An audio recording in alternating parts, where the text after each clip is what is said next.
All right, so today we're diving into a pretty serious claim being made about a popular online Bible teacher. We're going to break down an article that argues he's making a very deliberate and significant political pivot. Let's get into it.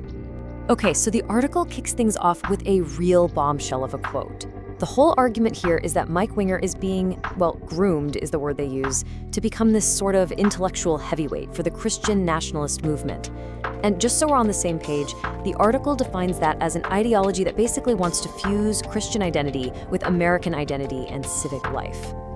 So the key point the article makes is that this isn't some accidental slip. Nope, they're saying it's a very strategic move. And to back this up, the author presents 3 main lines of evidence. Let's jump into that first one. All right, argument number 1. This is all about who Mike Winger decides to critique. And, maybe even more telling, who he doesn't. The source has a name for this: selective heresy hunting. You know, Winger is famous for these incredibly long, detailed breakdowns. We're talking 10-hour videos sometimes on things like progressive Christianity. But the article asks, where's that same level of scrutiny for ideologies on the political right, like the whole America First gospel? Now, to be fair, the article does include Winger's side of this. He's quoted saying that he tries to focus on the things he believes are actually causing the most confusion in the church. But right away, the author pushes back on that. They ask a really pointed question. Who gets to decide what's causing confusion? And the suggestion here is that Winger's definition of confusion always seems to land on one side of the aisle. It targets errors on the left while, according to the source, giving a pass to errors on the right. So the conclusion on this first point is pretty stark. The author says this isn't really about fairness, it's about political alignment. By only pointing out dangers in one direction, the article claims Winger isn't actually protecting his audience from all error. It's like he's yelling, "Watch out for that cliff," while quietly leading them toward a different one. Okay, so that brings us to the second big argument, and it really builds on that first one. We're shifting from who Winger targets to who he stays silent about, specifically his political allies. And here's the core idea. When you're a public teacher with a huge platform, silence isn't neutral.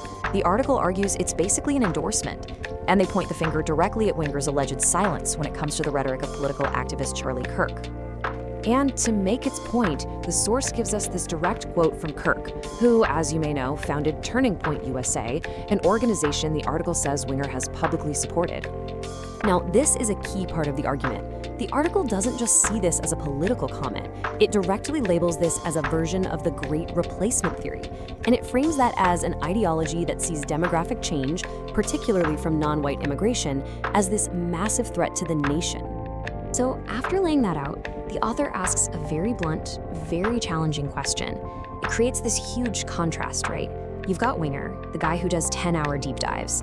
So what's his in-depth biblical takedown of this? And the answer, according to the article, a thundering silence. The claim is that when it comes to these specific controversial statements from an ally, Winger's platform has nothing to say.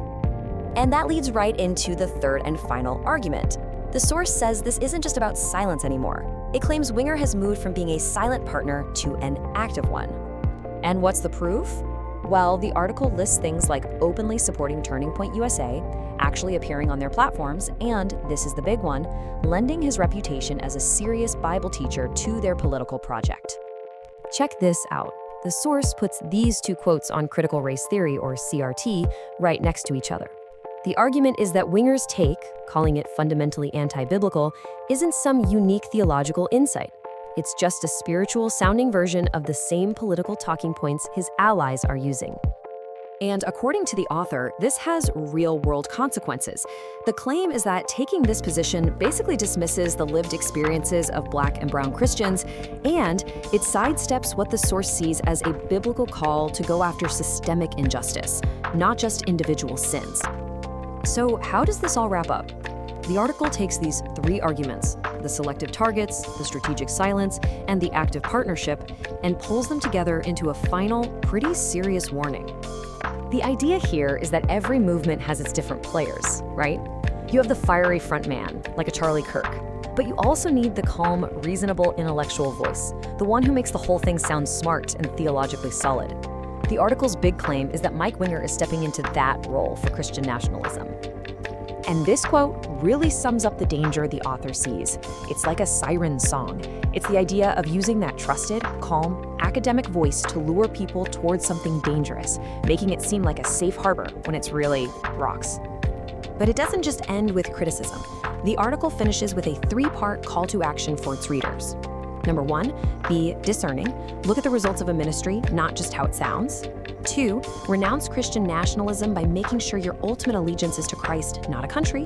And 3, really embrace the pursuit of justice by listening to those on the margins. And it all ends with this one last, really provocative question. It reframes the whole thing. This isn't just about Mike Winger anymore. It's presented as a crossroads, a fundamental choice that the modern church has to make. And that, right there, is the core argument laid out in this source. So, as a follower of Jesus, as a Christian, as someone who has appreciated Mike Winger and just his, biblical exegesis, this post, this was made a year ago. This completely disqualifies him from me following or listening to him. He says, as far as I can tell, my Christian commitments make me not Democrat and expressly require me to vote against such views. Number one, what does that mean? Christian commitments make me not Democrat. So your Christian commitments cause you to go against an entire party when a party is made up of individuals. And then secondly, in this particular election, all the various complex issues considered, a vote for Trump seems like the right choice. Absolutely, as an African-American Christian, disqualifies me